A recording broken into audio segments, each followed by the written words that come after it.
এই যে রাতে বেলুন কি করবেন? এগুলো বেলুন নয়, প্রোটেকশন। নীলু প্রোটেকশন শব্দটা উচ্চারণ করতে না পেরে সজীবকে বলে, এটা কি আবার? বাসর ঘরে তো অনেক বেলুন আছে, আবার এইটা ফুলানো লাগবো না। দেন আমারে, বালিশের নিচে রাইখা দেই। সকালে কোনো বাচ্চা এলে তাকে দিয়ে দিবনি। সজীব কিছুটা বিরক্ত নিয়ে নীলুকে বলে, এই তুমি কি পাগল? এগুলো কোনো সাধারণ বেলুন নয়। দেখতে তো মনে হচ্ছে অনেক বড়, তবুও দেখছি কিছুই জানো না। আমারে আপনি বকা দিলে আমি কিন্তু আম্মুকে বলে দিব। ধুর সাই, কেন যে এই গ্রামের মেয়েটাকে বিয়ে করলাম, কিছুই জানে না দেখছি। তা বাবু, তোমার বয়স কত? এই, আমারে বাবু বললেন কেন? আমি এইচএসসি পরীক্ষা দিয়েছি, বুঝলেন?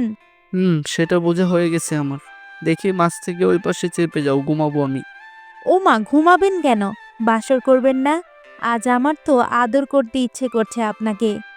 না না, আমার কোনো ইচ্ছে নেই তোমার মতো খেত মেয়ের সাথে বাসর করার। আজ পর্যন্ত প্রোটেকশনই ছিল না, সে নাকি করবে বাসর। সজীবের কথা শুনে নীলু ঘোমটাটা ভালোভাবে নিচে ফেলে দিয়ে তাকায় সজীবের দিকে। সজীবও তাকায় নীলুর দিকে। তারপর, আচ্ছা বলেন তো বর, আমার কি কোনো বয়ফ্রেন্ড ছিল যে আমাকে বারবার বিভিন্ন হোটেল বা গ্রামের পাটক্ষেতটা চিনিয়ে দিবে?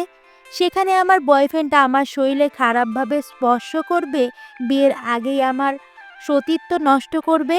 সজীব কি বলবে ভেবে পায় না। ওর থেকে কম করে নীলু 6 বছরের ছোট। সজীবকে মাথা নিচু করে থাকতে দেখে নীলু আবারও বলে, জানেন আমি গ্রামের খ্যাত মেয়ে হলেও শহরের মেয়েদের চেয়ে শত শত গুণ ভালো রয়েছি। কারণ শহরের মেয়েদের মতো বুক খোলা রেখে আমি কখনো চলিনি। তারা এই সব অশ্লীল কাজ করে স্মার্ট হয়। সজীব নীলুর হাত চেপে ধরে বলে, নীলু প্লিজ, আমাকে আর লজ্জা দিও না, সত্যি বলছি। আমি বলছিলাম, প্লিজ আমার কথায় রেগে যেও না। আর ওই প্যাকেটগুলোও আমি নিয়ে আসিনি। আসলে ওগুলো আমার বন্ধুরা রুমে ঢোকার আগে টিটকারি মেরে বলেছিল। নীলু মুচকি হেসে সজীবকে বলে, ভুল বুঝবো কেন? সে যাই হোক, আমিও শুনেছি বিয়ের সময় ভাবি বলেছিল ছেলে কিন্তু দেখতে খুব স্মার্ট, তেমনই ফর্সা। তোর সাথে মানায়নি রে, ছেলেটার কপাল খারাপ, বুঝলি? থাক, আরও এসব মনে করতে হবে না নীলু। আসলে এইসব তৃতীয় ব্যক্তিরাই একটা সুন্দর সম্পর্ক নষ্ট করার মূল। নীলু চুপ হয়ে যায়। সজীব এই প্রথম তাকায় নীলুর দিকে। ফর্সা চেহারা না হলেও অনেক অনেক মায়াবী চেহারা। নীলুর দিকে যেই তাকাবে তার মন প্রশান্তিতে ছেয়ে যাবে। সজীব কাঁপা কাঁপা হাতে নীলুর থুতনিতে হাত নিয়ে মুখটা ওপরে তুলতে সজীবের বুক কেঁপে ওঠে। নীলুর চোখ বেয়ে পানি পড়ছে। তার মানে কি নীলু কাঁদছে? সজীব দ্রুত নীলুর চোখের পানি মুছে নিয়ে নিজের বুকের সাথে নীলুকে চেপে ধরে বলে, এই এই বউ পাখি, কাঁদছো কেন তুমি? প্লিজ কেঁদো না বউ পাখি। না, এমনি কান্না পেল। আজ কালো হয়েছি বলে সবাই অবহেলা করে। জানো, আমি না চাচা চাচি ভাবি কারোই আদর পাইনি এই কালো হওয়ার জন্য।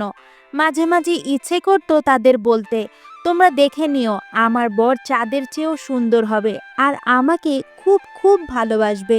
কিন্তু কিন্তু কি, আমিও সবার মতো তোমাকে কষ্ট দিয়েছি, তাই না? প্লিজ বউ পাখি, আমাকে মাফ করে দাও। আর কখনো আমি তোমাকে কষ্ট পেতে দেব না। তাহলে এভাবে বুক থেকে সরিয়ে দিলেন কেন? জড়িয়ে ধরেন না প্লিজ। খুব শান্তি পাচ্ছিলাম আপনার বুকে। ইচ্ছে করছে সারা জীবন আপনার বুকেই কাটিয়ে দেই। সজীব মুচকি হেসে বুকের সাথে চেপে ধরে। আস্তে আস্তে নীলুকে বিছানায় শুয়ে দিয়ে নীলুর ঠোঁট দুটোর দিকে ঠোঁট এগিয়ে নিয়ে যেতে থাকে। নীলু বুঝতে পারে সজীব কি চায়। তাই দেরি না করে নিজের ঠোঁট দুটো হালকা ফাঁক করে দিতেই সজীব নীলুর ঠোঁট দুটো নিজের দখলে নিয়ে নেয় আর গভীরভাবে কিস করতে থাকে। এমন সময় নীলু কাতর কণ্ঠে সজীবকে বলে, আজ প্লিজ আমাকে আদর করো, আরো অনেক বেশি আদর করো প্লিজ। সজীবও দেরি করে না, নীলুকে নিজে খুব আপন করে নিয়ে হারিয়ে যায় সুখের রাজত্বে। পরদিন সকালে সজীব ঘুম থেকে উঠতেই চোখ যায় আয়নার সামনে। একটা পরী বসে বসে চুল ঠিক করছে। সজীব ভাবে হয়তো ভুল দেখছে। দৌড়ে বাথরুম থেকে ফ্রেশ হয়ে এসে দেখে না, সেই পরী বসে আছে। একবার সজীবকে দেখে মেয়েটা মুচকি হাসি দেয়। সজীব মেয়েটার দিকে ভালো করে তাকিয়ে দেখে এটা তো নীলু। কে কে তুমি? আমার বউ নীলু কোথায়? নীলু, এই নীলু, কোথায় তুমি? এমন সময় সজীবের আম্মু এসে সজীবকে বলে, এই তুই কি পাগল হয়েছিস? নিজের সামনে বউকে রেখে এত জোরে জোরে ডাকছিস কেন? আম্মু, আমার বউ তো কালো পরি ছিল, এ আমার বউ না। সজীবের কথা শুনে নীলু আর ওর আম্মু দুজনেই জোরে হেসে ওঠে। তারপর পাগল ছেলে একটা। নীলু হলো আমার বান্ধবীর মেয়ে, বুঝলি? ওকে আমি ভালো করেই চিনি। আর কি জানিস, নীলু ছোট থেকেই পরীর মতো ছিল, কিন্তু আমার বান্ধবী আর ওর স্বামী নীলুর রূপকে সবার থেকে আড়াল করে রাখে, কারণ তারা কালো মেয়ের গুরুত্ব বোঝাতে চেয়েছিল নীলুকে। নীলুও তাদের কথা মতো চলতে থাকে, নিজের সৌন্দর্যকে লুকিয়ে। আর আমি জানতাম নীলু দেখতে কেমন, তাই তোর কথায় অবাধ্য হয়ে নীলুকে বৌমা করে এনেছি। এখন নিচে চলো বৌমা, আমি আসছি। নীলুর দিকে তাকিয়ে সজীব তখনও হাসছিল। সজীব নীলুকে জড়িয়ে ধরে বলে, বউ, আমি আমার কালো পরি নীলুকেই চাই, প্লিজ ওই রূপে ফিরে আসো। পাগল বরটা আমার, তোমার জন্যই আমার সৌন্দর্য লুকিয়ে রেখেছিলাম। আর কত, আজ থেকে তুমি আমার সব দেখবে। তবে আমি বাইরে গেলে বোরকা হিজাব পরে যাব, যেন কেউ না দেখে আমায়। আমি আসছি, একটু ওয়েট করো। নীলু বোরকা হিজাব পরে নিচে চলে যায়। আর ওর ভাবির কাছে গিয়ে পুরো ড্রয়িং রুম ভর্তি লোকজনের সামনেই বেলুনের প্যাকেটটা ওর ভাবির হাতে দিতেই ওর ভাবির চোখ বড় বড় করে তাকায় নীলুর দিকে।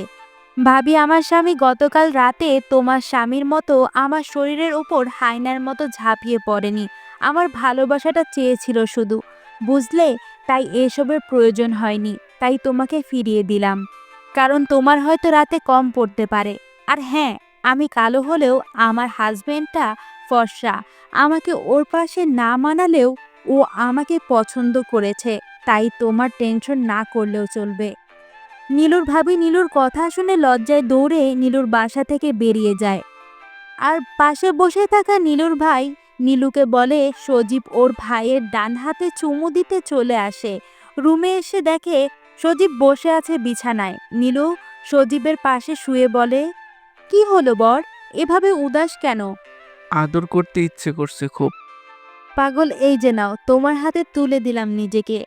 সজীব মুচকি হেসে নীলুর ঠোঁটে আলতো করে চুমু দিয়ে বলে, আহ, বাহ, কি মন। দেহের সাথে মনটাও থাকে পাগল। আর হ্যাঁ, আমি বাবুর আম্মু হতে চাই তাড়াতাড়ি, আমাকে এনে দাও। তুমি শক্ত করে আমার হাতটি ধরো, আমি হব না গো আর কারো। তুমি রাজি থাকলে এনে দেব শত শত বাবু গো। কথাটা বলেই সজীব নীলুকে নিজের কাছে টেনে নিয়ে এসে নীলুকে কিস করতে থাকে। হয়তো তারা আবারও বিড়াল মারবে। ও হ্যাঁ, আমি কিন্তু জানি না বিড়াল মারে কিভাবে, তাই বলতে পারলাম না।